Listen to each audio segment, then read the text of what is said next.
These reggae icons had shocking secrets that could have destroyed their careers. From deadly crimes to scandalous prison escapes. One artist faked his own rebirth, while another's weapon stash caused a fatal fire. Wait until you hear number 4's crime. It's so twisted, even his fans abandoned him. This is the dark side of reggae they never wanted you to know. Take Eek-A-Mouse, born with a distinctive sound that transformed the early dancehall scene into something playfully strange and hypnotically unique. He wasn't just another voice, he was a pioneer. But that voice lost its purity on a summer night in 2008 when, after a performance in North Carolina, he was arrested on charges of non-consensual act with a lady and illegal substance possession. At first, Eek-A-Mouse played it cool, acting as though it was just a misunderstanding. But when his court date came, he vanished. He fled, vanishing like smoke from the sound systems he once dominated. The courts issued a $1 million bond for his return. Years passed. Rumors trickled in from the Netherlands, where he reportedly hid, some blaming volcanic ash for his silence, others pointing to immigration. The escape ended when authorities found him in Paraguay in 2012, traveling with an invalid visa, deported back to the United States. He faced a cascade of charges. The charges include adoption, substance possession, attempted crimes against nature. In a courtroom in July 2013, he offered no contest. Not guilty, but not innocent either. Time served in jail bought him release, but his image, his legend, was shattered forever. Just when you thought that was as far as reggae scandals went, consider Dija Azim Palmer, known to the world as Vybz Kartel. At one point, he was Jamaica's most polarizing dancehall star, a man whose lyrics could cause uproars, whose style could bend rules, whose collaborations with Rihanna and Missy Elliott elevated him beyond island borders. But beneath the stardom, a storm was brewing. In 2011, he was arrested for illegal substance possession, a charge that barely rattled fans. But it wasn't over. That same year, he was slapped with a life-taking charge. The victim was Barrington Hammond. Then, just as the air cleared, a second unalive allegation emerged. This time, it was for the unaliving of Clive Lizard Williams. Kartel released a book from behind bars, painting himself as a misunderstood ghetto philosopher. But evidence mounted. Voice notes, messages, testimonies, all dragged him through a 65-day trial, the longest in Jamaican history. In 2014, Vybz Kartel was sentenced to life in prison, eligible for parole only after 35 years. And yet, even in a cell, his voice echoed across sound waves. He continued releasing music, fighting for justice. In 2024, the UK Privy Council overturned his conviction due to jury misconduct, a decision that shocked a nation divided between justice and fandom. He walked free, but the years lost of prison are wounds no freedom can undo. For Winston Brown, known professionally as Fathead, his scandal was one of death cloaked in silence. In the early 1980s, Fathead was a dancehall titan, rising alongside Yellow Man to craft the genre's most electrifying duets. From Live at Aces to Bad Boy Skanking, he stamped his name in reggae's golden archive. But by the late 1980s, that name would be reduced to a whisper. On December 22, 1988, Fathead was found lifeless in a Miami apartment. At first, it seemed like a tragic but unexplained end. But years later, Yellow Man himself admitted that Fathead had lived a double life. The apartment where his body was discovered had been used for drug distribution. The man who once graced stages across the Caribbean was entangled in a world of trafficking, hidden from the public eye. Even those closest to him never knew. The reggae world mourned him without knowing what demons followed him to his grave. Don Drummond, the trombone genius who co-founded the Skatalites, stands as one of Jamaica's most loved music artists. His melodies carried the soul of ska and the early rumblings of reggae, but his brilliance was shadowed by the torment of mental illness. Diagnosed with schizophrenia, Drummond had been institutionalized multiple times, but it wasn't until New Year's Eve, 1964, that his illness turned fatal. That night, his partner, dancer Margarita Muffoud, was found dead, pierced 4 times in the chest. Her lifeless hand shoved grotesquely inside the bell of Drummond's trombone. He claimed it was self-unalive, a desperate attempt to mask what had really happened. a moment of psychotic rage.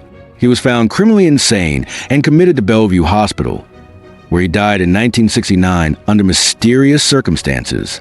For decades, the reggae world worshiped his music, but few dare to speak of the unalive that silenced his muse. Mark Anthony Myrie, known globally as Buju Banton, stood tall as a voice of resistance, faith, and liberation. His Grammy-winning albums and deep lyrical themes inspired a generation. But in 2011, that voice cracked.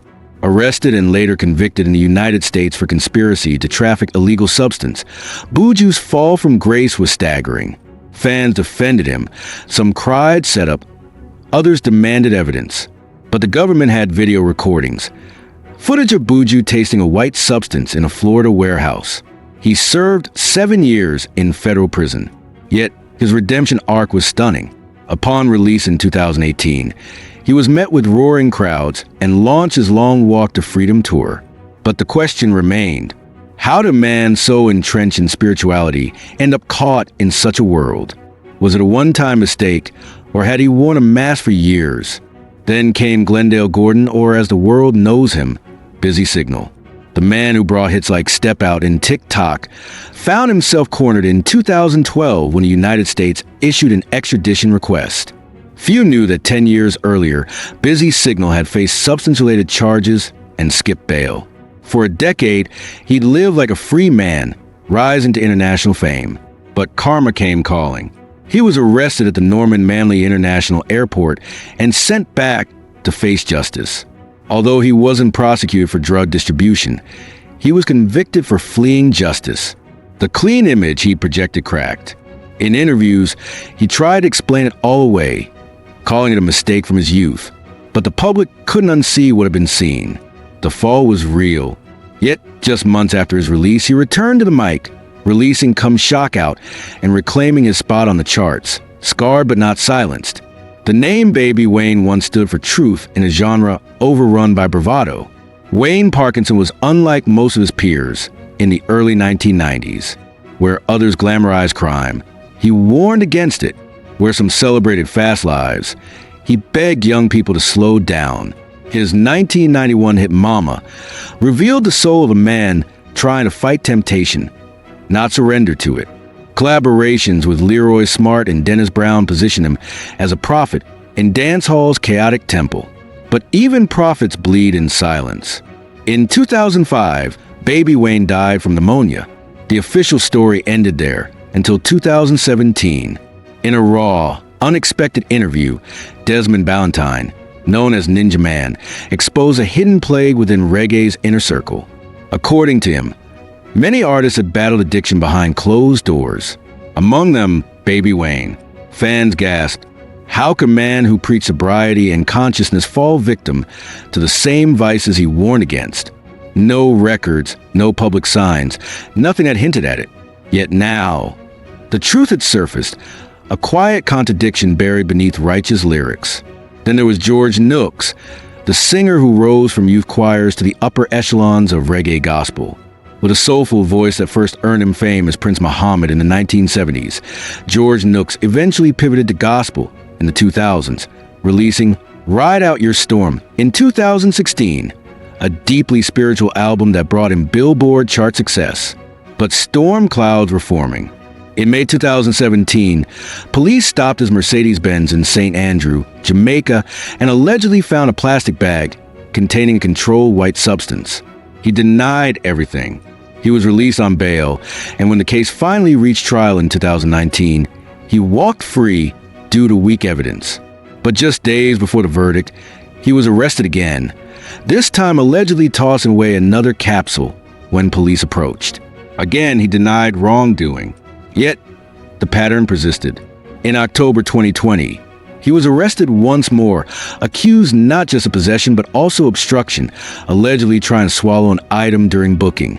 Fans wrestle with the image. The gospel singer who sang of storms may have been weathering a darker one behind the pulpit.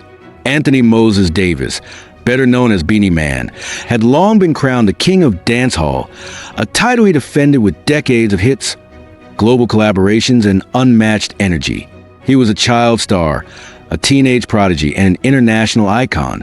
But in 2008, His royal image began to crack when a Jamaican judge issued an arrest warrant after he failed to appear in court to explain why he hadn't paid over $400,000 in taxes, plus nearly another $250,000 in penalties. Beenie Man blamed his former managers, saying they failed to handle his finances. Behind closed doors, he scrambled to negotiate a private settlement. But when those talks collapsed, the matter exploded into public view. Fans were stunned. How could one of Jamaica's biggest stars, someone performing to sold-out crowds, neglect such a massive debt? Some saw it as mismanagement. Others called it arrogance. Regardless, the scandal burned its way through the media. His crown remained, but now it tilted under the weight of unpaid dues. Desmond Ballantyne, known as Ninja Man or Don Gorgon, was dancehall's Dark Knight. He was bold, brash, and baptized in controversy. His freestyles, wild stage antics, and slinging lyrics made him a hero to some and a villain to others. But in 1997, Ninja Man shocked fans by rebranding himself as Brother Desmond, announcing he'd been born again and renouncing his violent past. He even admitted publicly to battling addiction. He sang gospel reggae and claimed spiritual rebirth. Many cheered. Some doubted. Then, in 2009, Ninja Man and his son were arrested for the life-taking of Ricardo Johnson in Kingston. The case became a circus. Jury shortages, postponements, legal chaos. It dragged on for years, until finally, in November 2017, he was found guilty of unalive and sentenced to life imprisonment. The born-again narrative crumbled. For many, the tragedy wasn't just a crime. It was a deception, the mask of righteousness worn too long. The legend of Sugar Minott, born Lincoln Barrington Minott, was that of a man who carried lover's rock and roots reggae on his back. His romantic ballads and deep cultural tunes painted him as a man of peace. But in the murky years of the late 2000s, whispers grew louder about his entanglements with unlicensed dealings in Kingston. Though never convicted, law enforcement sources suggested that his properties were being watched. Allegedly, certain recording studios doubled as fronts for other activities. Fans refused to believe it. He passed away in 2010 from heart complications. But the rumors never fully died. They merely sank into the folklore of what might have been. The tale of Jah Cure, born Cicature Alcock, adds another painful chapter. In 1998, the gifted crooner was sentenced to 15 years in prison for non-consensual act with a lady and fire weapon possession. At only 19 years old, his career appeared over before it began. But music became his salvation. While incarcerated, he recorded hauntingly beautiful tracks like Longing For and Love Is, winning the hearts of fans and building a redemption story for the ages. In 2007, he was released and embraced by the industry, but the shadows never truly left. In 2021, in Amsterdam, Jah Cure was arrested and convicted for piercing a concert promoter with a sharp object. It shattered the fragile narrative of a man reborn. Fans now struggled to reconcile the voice of love with the hand that bled violence. Barrington Hammond, the velvet voice behind timeless love anthems, kept his private life remarkably clean for decades. But in the early 2000s, tabloid whispers surfaced about his long-standing extramarital relationship with known underworld figure's partner. No formal charges, no lawsuits, just a quiet tension that never reached the mainstream. Yet in the Kingston music scene, it was an open secret that strained relationships and sparked more than a few studio feuds. Barris, ever the gentleman, never addressed it. But the scars of those associations allegedly cost him collaborations and even canceled international appearances due to rumored visa restrictions at the time. His legend lives on, but the silence may speak louder than any ballad. There's something deeply tragic about the story of Garnet Silk, the humble, spiritually driven singer whose conscious lyrics earned him comparisons to Bob Marley. Born Garnet Damian Smith, he emerged in the early 1990s as a beacon of righteousness and Rastafarian pride. Songs like Hello Mama Africa and Zion in a Vision portray a man deeply anchored in faith. But behind the scenes, the man who sang of peace kept a secret that would lead to his demise. On December 9, 1994, Garnet Silk accidentally set fire to his own house while trying to remove firearms from a room where he had stored them. The fire weapons exploded. His mother, Inside the house, perished in the fire. Garnet tried to save her, running back into flames. He never made it out. The world mourned him as a martyr. But the uncomfortable truth that a man who preached love and spiritual living had been hiding weapons shook the very foundations of his public image. No one expected that the home of such a peaceful soul would contain an arsenal that would ultimately destroy him and his mother. It was a contradiction so painful that many refused to accept it, choosing instead to remember only the music. When it comes to scandal wrapped in charisma, Capleton, born Clifton George Bailey III, cannot be left out. Known as a fireman for his passionate, purifying lyrics and fiery performances, Capleton was revered for calling out corruption and promoting righteousness. Yet, in 2018, the fire engulfed him in a different way. He was arrested and charged with non-consensual act with a lady, following a police investigation in St. Andrew. The arrest sent shockwaves through the reggae world. Capleton immediately denied the charges, insisting that the allegations were a setup, a case of extortion gone wrong. In a rare move, he released statements through his management team, claiming that the accuser had been attempting to blackmail him for weeks. His fans, who had seen him as a warrior of light, now wrestle with doubt.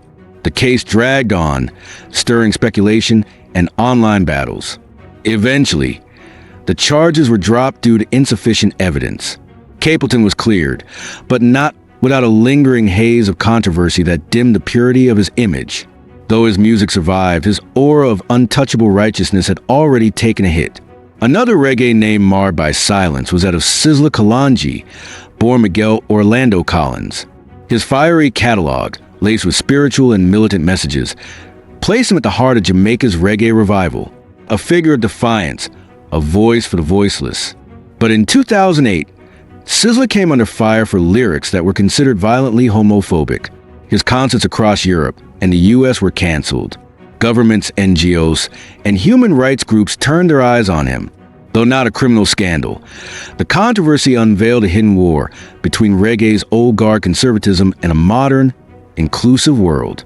Sizzla responded with defiance, refusing to apologize, defending his words as cultural and spiritual truths.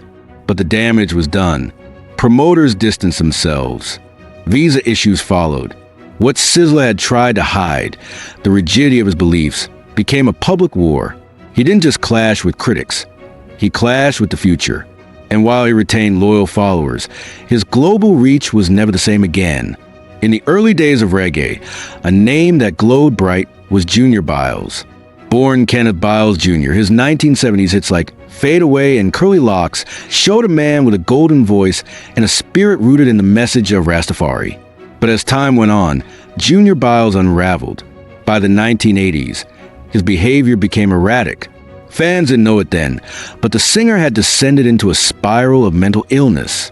Diagnosed with schizophrenia, he vanished from stages and radio interviews. Whispers of him wandering the streets of Kingston, dirty and disoriented, began to circulate. But the real scandal wasn't his illness. It was the industry's abandonment. The same community that profited from his talent had left him behind. For decades, he existed in the shadows, surviving off donations from a few loyal fans and fellow musicians.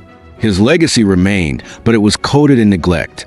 The scandal was not something he did, but what was done to him. A silent erasure of a man who once sang for people, left to fade away. In a tale soaked in hypocrisy, the story of Jah Thomas, born Kruma Thomas, adds another painful layer. A celebrated producer and DJ known for shaping the dancehall sound of the late 70s and early 80s, he helped birth careers for stars like Barrington Levy and Tristan Palma. But in the mid-2000s, his empire was quietly shaken when he was arrested on suspicion of arms trafficking. Few details ever made it to mainstream headlines, partly due to the hush surrounding the case and a lack of a final conviction. Yet the arrest painted a stark contrast. A man who promoted musical rebellion was allegedly financing real-world violence. Though never convicted, his credibility in the industry was wounded. He returned to producing, quietly and without public comment, as if trying to bury the past beneath rhythms and bass lines. Rounding out the list is the eerie tale of Ninjaman's old rival, Shabba Ranks. Rexton Rawson Fernando Gordon was once the reigning king of dancehall, the first to win a Grammy in the genre. With hits like Ting-a-Ling and Mr. Loverman, he broke barriers globally. But his 1992 appearance on the television program, The Word, would unleash a firestorm. When asked about homosexuality, Shabba Ranks publicly supported the Bible's condemnation and backed the lyrics of Buju Banton's then controversial Boom Bye Bye. The backlash was swift. Concerts were canceled. Record labels dropped him. His career, which had been on the brink of crossover stardom, collapsed. While the scandal was more ideological than criminal, it revealed a deep-rooted intolerance within dancehall's golden voices. Shabba eventually apologized, but the world had moved on. For decades, he remained a recluse, returning only in bursts to select performances. His fall wasn't from crime. It was from a single sentence that echoed louder than any of his chart toppers. And so, when we speak of reggae legends and the rhythms that healed generations, we must also speak of the shadows they dance with. Behind the speakers and smoke, behind the roster crowns and stage lights, behind the drum beats and divine chants, were men, flawed, troubled, hiding secrets they prayed would never surface. But truth, like bass, always finds a way to drop. Which story shook you the most? Was it the quiet betrayals, the criminal convictions, or the broken masks of spiritual giants? Did any of these names surprise you? And more importantly, can we still separate the music from the man? Drop your thoughts in the comment section. Let's talk truth, legacy, and the price of fame. Don't forget to subscribe, because the real stories are only just beginning.